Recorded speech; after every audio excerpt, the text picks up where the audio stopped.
They say you can't take it with you when you go, but nobody tells you that the people waiting for you to leave will start fighting over it before you're even gone.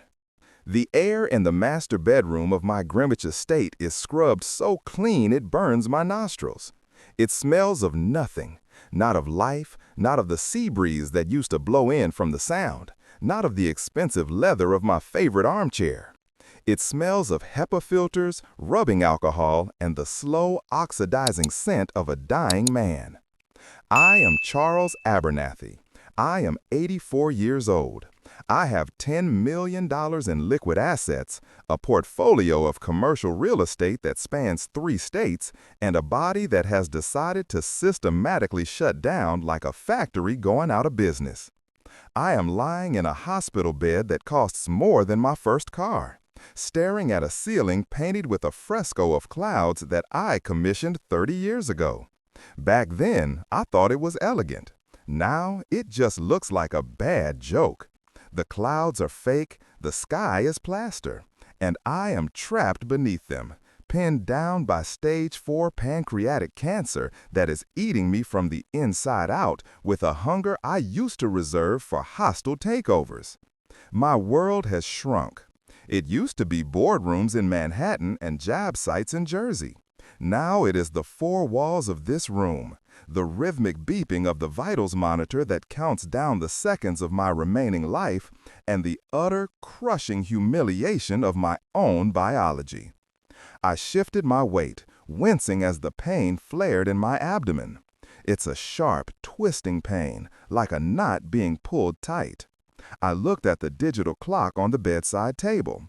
2:03 p.m. They were late. My children, Richard and Vanessa, treat their weekly visits like a board meeting they can't wait to adjourn.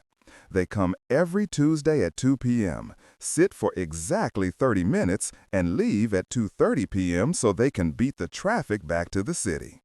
The door creaked open. Richard's voice was too loud for the hushed room. He walked in, bringing a gust of cold air and expensive cologne with him. I blinked. It was the only greeting I could manage.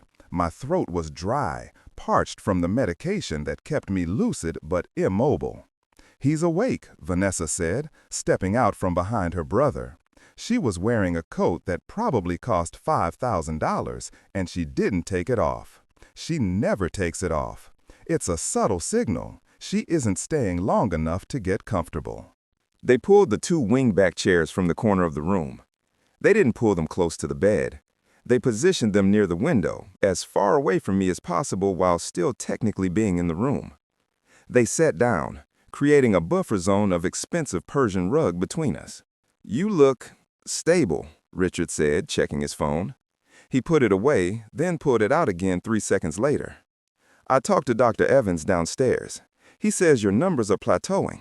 That's good, right?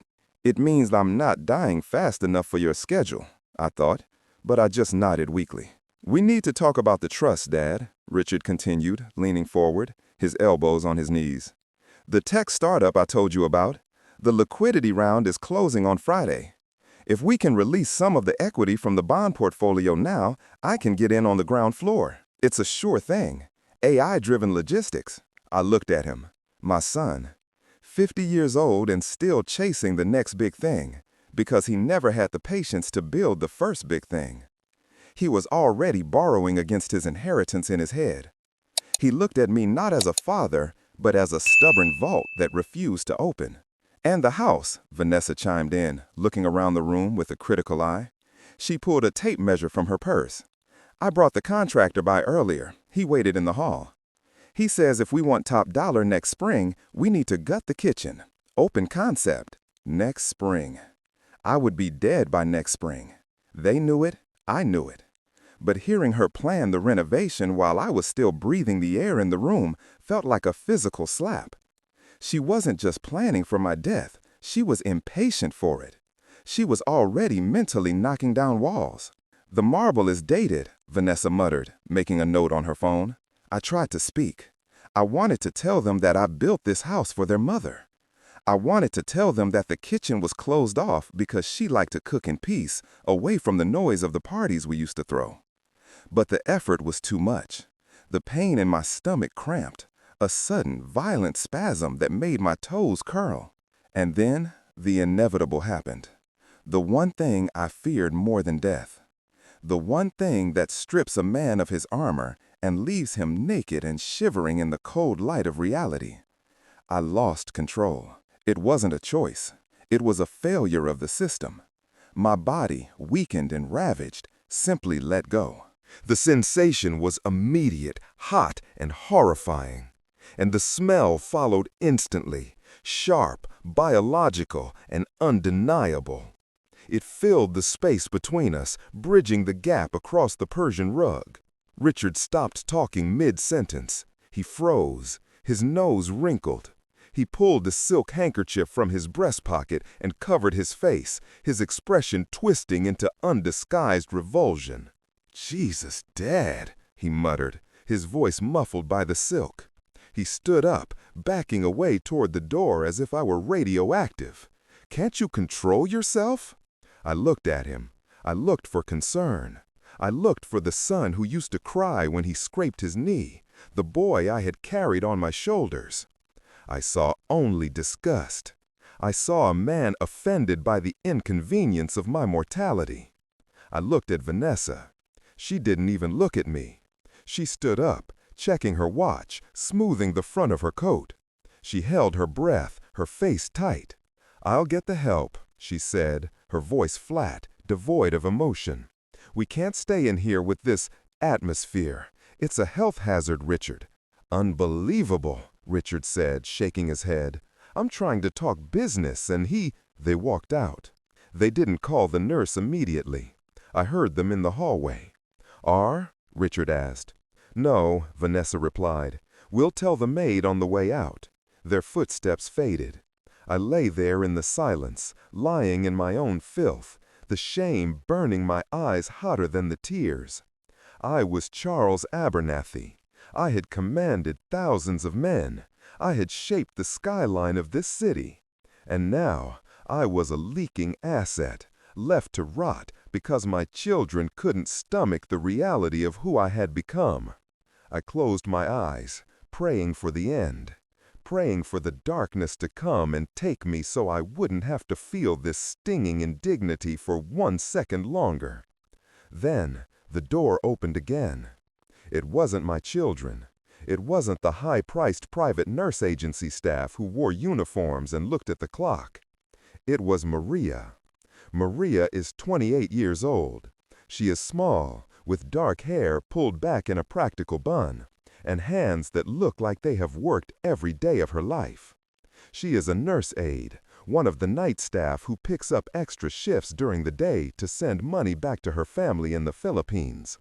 She smells of cheap soap and kindness. She walked into the room. The smell hit her. I saw her pause, but only for a fraction of a second. She didn't cover her nose. She didn't wince. She didn't look away. She looked straight at me. Her eyes were brown and deep, and they were filled with a compassion that broke my heart into 1,000 pieces. "It's okay, Mr. Charles," she whispered. She walked straight to the bed. She lowered the side rail with a gentle click. She placed a hand on my shoulder, grounding me, telling me without words that I was still a person. "I'm sorry," I wheezed, the tears finally spilling over, tracking hot paths into my ears. "Shh," she soothed, pulling the fresh linens from the cart she had brought in. "Don't be sorry. It's just a body. Bodies do things. It happens to the best of us. Let's get you fresh." She worked with a practiced, respectful efficiency. She turned me, her strength surprising for her size. She cleaned me. It was dirty work. It was heavy work. It was the kind of work that my son, with his soft hands and silk handkerchief, would rather die than do. But Maria did it with grace. She talked to me the whole time, not about the mess, but about the world outside. "The Cardinals are back in the feeder today, Mr. Charles," she said. "I saw a bright red one. He looked very bossy." She smiled. It was a real smile. She changed the sheets with me still in the bed, rolling me gently from side to side. She put a fresh gown on me.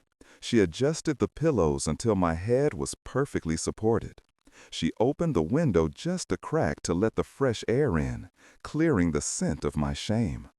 I looked at her. She was smoothing the blanket over my chest, her movements tender. As I lay there, watching this young woman perform the most intimate, degrading task imaginable with a grace my own children couldn't summon if their lives depended on it, I realized something profound. It hit me harder than the diagnosis ever did. Love isn't about who inherits your name. It isn't about who shares your DNA. Love is about who cleans you when you can't clean yourself. Love is about who stays in the room when the air turns foul. If you have ever felt the sting of family who only loves you when you're strong, or if you have ever wondered who will be there when the lights go out, take a moment to subscribe, because I am about to show you that the most expensive things in life, dignity, care, and loyalty, cannot be bought, but they can be rewarded. And sometimes the only way to teach the ungrateful the value of what they have is to take it all away. There, Maria said, patting my hand. Good as new. Are you comfortable, mister? Yes, I whispered. You rest now, she said. She left the room to go to the kitchen. 5 minutes later, my children returned. They walked in cautiously, sniffing the air like bloodhounds. When they realized the room was clean, they relaxed. They sat back down in their chairs by the window, picking up the conversation exactly where they had left off, as if the last 20 minutes hadn't happened. As if I hadn't been dismantled and rebuilt by a stranger while they waited in the hall. So the estate tax, Richard said, tapping his phone. We need to make sure the trust is liquid, Dad. We don't want to have to sell the portfolio in a down market to cover the IRS bill. And the furniture, Vanessa added. Most of this heavy Victorian stuff needs to go. We should call an auction house now, get it appraised so we can move it the week after the funeral. I looked at them. I looked at Richard's manicured hands, hands that had never held a shovel, never wiped a brow, never cleaned a father. I looked at Vanessa's cold eyes, calculating the square footage of my deathbed. And then I looked at the door, where Maria was standing quietly in the shadows, holding a cup of ice chips, waiting for them to stop talking so she could feed me. She was humming a lullaby under her breath, a soft, tuneless sound that was the only real thing in the entire house. They saw a dying man. They saw a leaking asset. They saw a payday. Maria saw Charles. I closed my eyes. The pain in my stomach was there, but it was distant now. It was overshadowed by a new feeling, a cold, hard clarity. I listened to them bicker about market caps and paint swatches for another 10 minutes before they checked their watches in unison.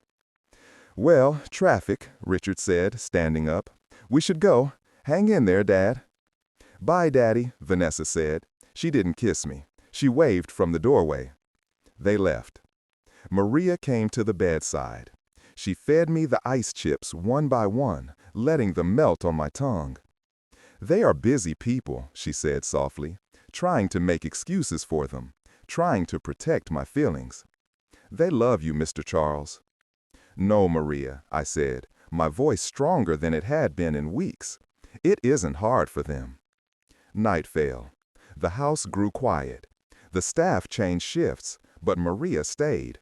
She sat in the corner, knitting under the light of a small lamp. Maria, I rasped. She was at my side in an instant. Yes? No, I said. It's late, Mr.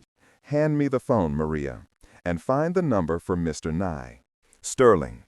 She hesitated. It's not too late, I replied, my eyes locking onto hers. She dialed the number and held the phone to my ear. Sterling answered on the second ring. He was an old shark, a man who slept 3 hours a night and billed for 25. He was loyal to two things, the billable hour and me. His voice was gravelly. "No, Arthur, it's not. I need you to come over. Now? I don't have much time, Arthur. Bring the notepad. Bring the seal." Sterling arrived 40 minutes later. He looked disheveled but alert. He sat by my bed, his pen hovering over the yellow legal pad. He asked, "You want to change the percentages?" "I want to give them exactly what they gave me," I whispered. I dictated the terms. I laid out the assets, the 10 million, the houses, the stocks. And then I gave him the specific instruction. "I want you to stop at the 24-hour grocery store on your way home, Arthur," I said. Sterling looked at me like I was hallucinating. "Yes, I want you to buy a box of tissues, the cheapest, most generic brand you can find. Because that is their inheritance," I said. "Put it in the will, a specific bequest to Richard and Vanessa." Sterling asked, his hand pausing. "This will cause a war. They will contest it. They will drag your name through the mud." I looked at the door where Maria had stepped out to give us privacy. I thought about the smell of the room hours ago. I thought about the silk handkerchief covering Richard's nose. "Let it burn," I whispered, closing my eyes. "They wanted my money. They can have the only thing they offered me when I was dying." Sterling wrote. The scratch of the pen on the paper was the sound of justice being served, one line at a time. I listened to it, and for the first time in months, I slept peacefully. The books were balanced. They say that at your own funeral, you are the only person who doesn't have to worry about what to wear. But as I look down from whatever vantage point the universe grants to the newly departed, I realized I should have worried about what my children were wearing. I died on a Thursday morning, quietly, just as the sun hit the east window. Maria was holding my hand. My children were at a brunch in Manhattan. The funeral was 3 days later, and it was exactly the kind of ostentatious, hollow spectacle I had explicitly told them I didn't want. It was a production. A stage play of grief performed by people who had checked their watches while I was taking my last breaths. The casket was mahogany with gold rails, gaudy, expensive, and utterly pointless for a man going into the dirt. Richard stood at the podium, wearing a suit that cost more than Maria made in a year. He held a piece of paper that trembled slightly in his hand, not from emotion, but from the caffeine jitters of a man leveraged to his eyeballs.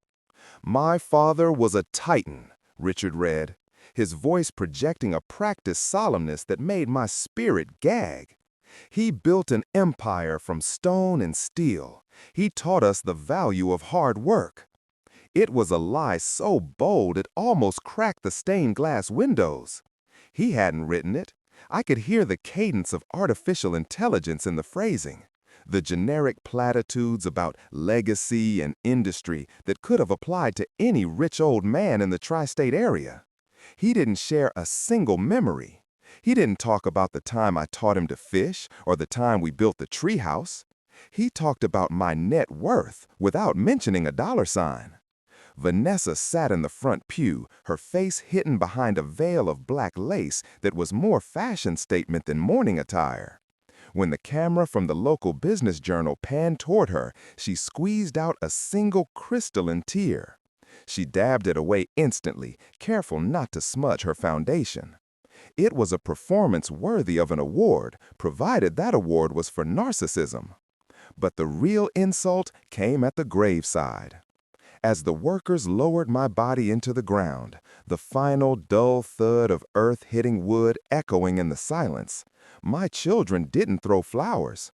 They stepped back, huddling together near the black limousine, their voices hushed but carrying on the wind. "I'm taking the Hamptons house," Richard hissed, her eyes hidden behind dark sunglasses. "I've already spoken to the broker." "You can't afford the property taxes on the Hamptons house," Richard snapped back, keeping his voice low but venomous. "Besides, I need the equity. I'm liquidating the Greenwich estate immediately." "You are not liquidating the estate," she countered. "That's the crown jewel. We split the portfolio. You take the stocks, I take the real estate." Richard scoffed. "I'm the executor. or I will be as soon as Sterling reads the will. They were carving up the carcass before the soil had even settled. They stood 10 feet from my open grave, arguing about liquidity and rental markets, oblivious to the fact that the man they were burying had anticipated every single word of their conversation. The reading of the will took place the following Monday.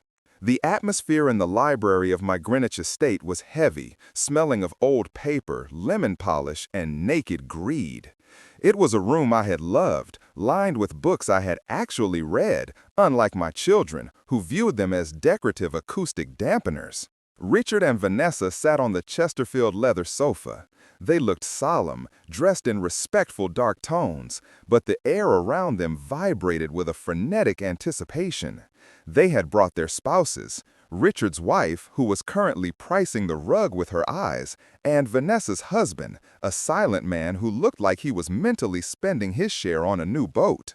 Richard checked his phone every 30 seconds. He was watching the stock market. He was watching his future unfold in green percentages. And then there was Maria. She sat in a straight-backed wooden chair in the far corner, near the door, as if she expected to be asked to leave at any moment. She was wearing a simple black dress, the fabric worn but clean. Her hands were folded in her lap, clutching a rosary. Her eyes were red-rimmed and swollen. She wasn't looking at the furniture. She wasn't looking at the accounts. She was looking at the empty space behind my desk where I used to sit. She was mourning the man, not the loss of the ATM. Mr. Sterling entered the room at exactly 10 a.m. He was a man of punctuality and stone. He carried his leather briefcase like a weapon. He sat behind my massive oak desk, taking the seat of power without hesitation. He opened the briefcase. The snap of the latches sounded like gunshots in the quiet room. Richard cleared his throat. "Let's get this started, Arthur. We have a lot of administration to handle today." Sterling didn't look up. He arranged his papers with meticulous slowness. "We will proceed according to Mr. Abernathy's instructions," Sterling said, his voice a gravelly baritone that brokered no argument. Richard's eyes flicked to the corner of the room. He frowned, his brow furrowing as if he had just noticed a stain on the upholstery. Richard asked, pointing a manicured finger at Maria, "This is a private family matter, Arthur. Cut her a check for her hours, give her a nice tip, and send her home." Maria flinched. She started to stand up, her head bowed. "I'm sorry, I should go." "Sit down, Miss Gonzalez," Sterling commanded. He didn't raise his voice, but Maria froze and sat back down. Sterling looked at Richard over the rim of his reading glasses. "She is a named beneficiary in the instrument." Richard scoffed, a short, sharp sound of disbelief. He leaned back, crossing his legs. "Fine. Dad probably left her $5,000. Sentimental old fool." "Yes," Vanessa said, checking her manicure. Sterling opened the leather binder. He didn't start with the distribution of the real estate. He didn't start with the stock portfolio. He reached under the desk into a shopping bag he had placed there earlier and pulled out a small square cardboard box wrapped in shiny silver paper. He placed it in the center of the desk. "First," Sterling announced, "Mr. Abernathy left a specific personal bequest to his children, Richard and Vanessa. He instructed that you open this before we proceed to the residual estate." Richard sat up straighter. A greedy glint entered his eyes. "Personal bequest? Jewelry?" "Maybe Mom's diamonds," Vanessa whispered, leaning forward. Sterling opened the leather binder. He didn't start with the distribution of the real estate. He didn't start with the stock portfolio. He reached under the desk into a shopping bag he had placed there earlier and pulled out a small square cardboard box wrapped in shiny silver paper. He placed it in the center of the desk. "First," Sterling announced, "Mr. Abernathy left a specific personal bequest to his children, Richard and Vanessa. He instructed that you open this before we proceed to the residual estate." Richard sat up straighter. A greedy glint entered his eyes. "Personal bequest? Jewelry?" "Maybe Mom's diamonds," Vanessa whispered, leaning forward. Richard stood up. He walked to the desk and grabbed the box. It was light. He frowned, shaking it slightly. It rattled softly. "Open it," Sterling said. Richard tore the paper off. He ripped the cardboard tab. He opened the lid. He stared into the box. He reached in and pulled out the contents. It wasn't a watch. It wasn't a diamond necklace. It was a box of facial tissues. Generic, store brand, the kind that feels like sandpaper against the skin. The kind I had told Sterling to buy at the 24-hour grocer. Richard held the box of tissues, looking at it as if it were a bomb. "What?" Vanessa stood up, peering over his shoulder. "Tissues? Is this a joke?" Richard shook the box. Nothing rattled. It was just tissues. "There is a note," Sterling said. He picked up a small, cream-colored card from the desk and held it up. "In Mr. "Read it," Richard demanded, his face flushing a dark, angry red. Sterling cleared his throat.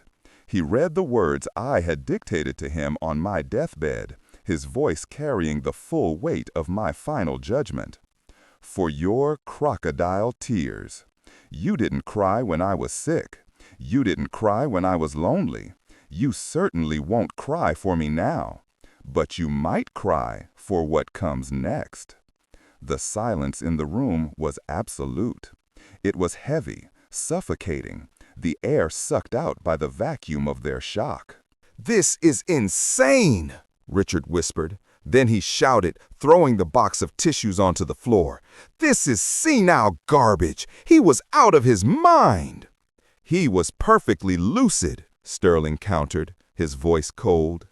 Vanessa shrieked, her composure shattering. "Stop playing games, Arthur. The accounts, the property." Sterling looked at them. He looked at the box of tissues lying on the expensive Persian rug. He looked at Maria, who was trembling in the corner, her hands covering her mouth. "Very well," Sterling said. He adjusted his glasses. He turned the page of the binder. He looked up, locking eyes with Richard. He paused. He let the words hang there. He pointed a finger toward the corner of the room. For a second, nobody moved. The words were too big, too impossible to process. Then the room exploded. Richard jumped to his feet, kicking the coffee table over. A crystal vase shattered against the fireplace. He screamed, his voice cracking. "That's impossible! She's a maid! She's a nobody! You forged this, Sterling!" Vanessa began to scream, a high, piercing sound of pure hysteria. "She manipulated him! She drugged him! She's a predator! We'll sue! We'll contest this in probate!" She turned on Maria, her eyes wild. Maria shrank back into the chair, sobbing, terrified. "You can try," Sterling said. His voice cut through the chaos like a blade. He reached into his briefcase and pulled out a tablet. But Mr. Abernathy anticipated this reaction. Sterling placed the tablet on the desk, facing the sofa. He pressed play. My face filled the screen. It was a video recorded 3 nights before I died. I looked frail. My skin was gray, my eyes sunken. But my voice was steady. It was the voice of the man who had built skyscrapers. "My name is Charles Abernathy," the video me said. "I am recording this statement to certify my capacity and my intent. I know exactly what day it is. I know exactly how much I am worth." Richard stopped screaming. He stared at the screen, his mouth opening and closing like a fish on a hook. "My children wanted my legacy," the video continued, "but they couldn't handle my reality. They wanted the money, but they didn't want the smell." On the screen, I leaned closer to the camera lens. "Richard, Vanessa, do you remember last Tuesday, the day I had an accident?" I saw Richard flinch. I saw the memory hit him. "You walked out," I said from the grave. "You covered your nose with a silk handkerchief because the smell of your dying father offended you. You left me lying in my own filth because it was inconvenient." Maria didn't leave. She cleaned me. She fed me. She held my hand when the pain was too much. She loved the man, not the money. The video ended. The screen went black. Richard stood there, frozen.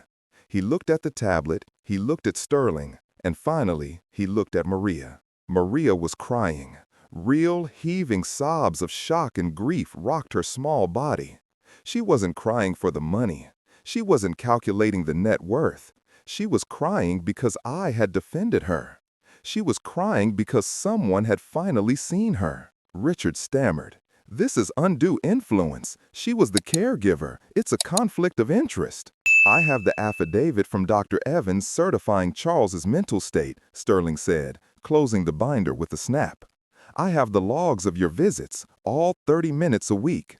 I have the testimony of the household staff regarding your behavior. And I have this video. If you contest this, Richard, I will play this video on the 6 o'clock news. Sterling leaned forward. Do you really want your investors to see that, Richard? Richard went pale. He knew his reputation was the only thing keeping his house of cards standing. Get out, Sterling said. This is Miss Gonzalez's house now. You can't do this, Vanessa whispered, sinking onto the sofa, realizing her kitchen renovation was never going to happen.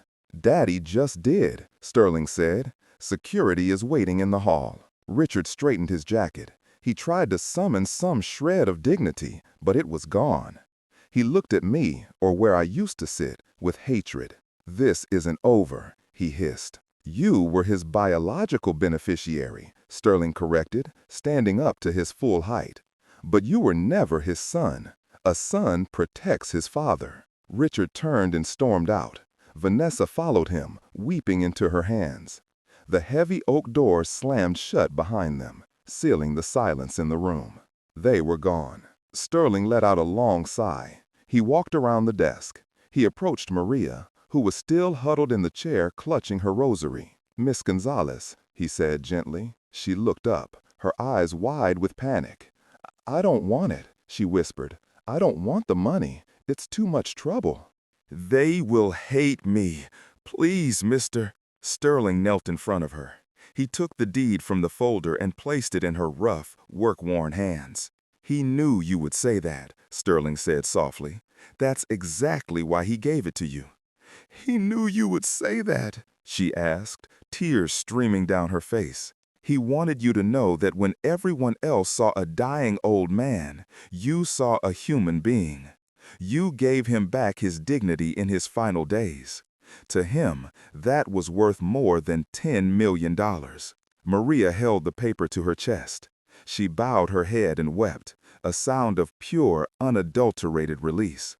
Outside, through the thick glass of the library windows, I could hear the aggressive roar of engines.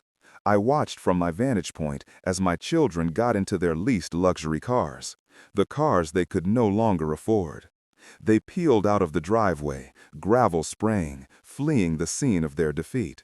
They left behind the house. They left behind the money. They left behind the legacy. The only thing they took with them was a box of generic tissues.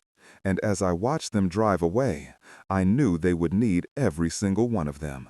Not to cry for me, but to cry for themselves. The books were balanced. The debt was paid. And finally, the air in the room smelled clean.